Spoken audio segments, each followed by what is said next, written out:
I'm a former New York State Supreme Court Justice. Let me tell you about a real case story. It's a tragic story.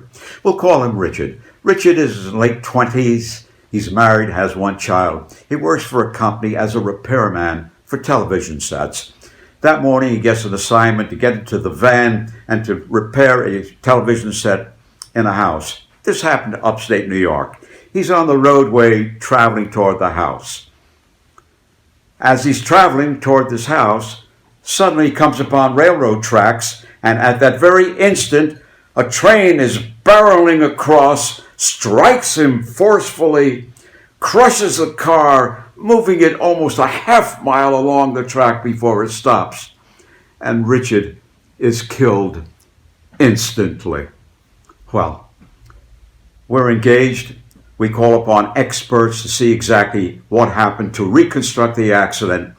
And we're told that there was a railroad sign on the road, but that railroad sign was partially obliterated by a lot of trees and things of that kind. In addition to which, there were no gates on the tracks that would open or close. No gates at all. There were no alarms. No bells and whistles to give any warning to a motorist who was unfamiliar with that crossing. All right. We bring an action against the railroad because they failed in informing, in giving proper notice to an innocent motorist about the existence of those tracks. We brought an action against the town because actually, by having trees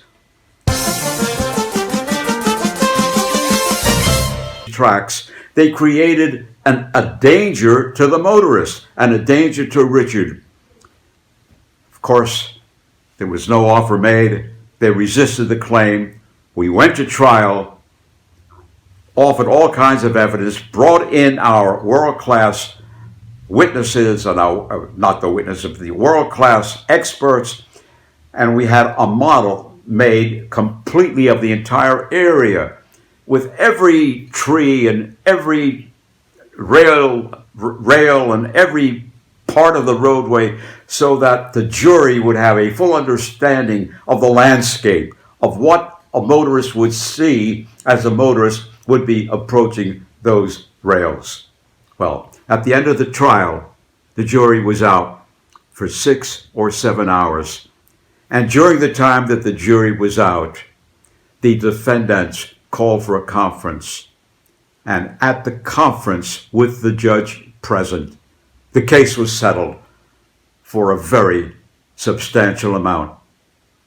And at least justice was done with respect to that settlement.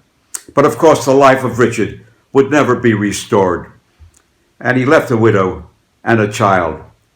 And that is a very tragic, tragic ending.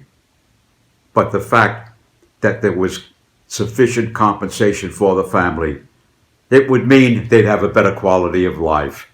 To that extent, justice was indeed served. Well, that's it.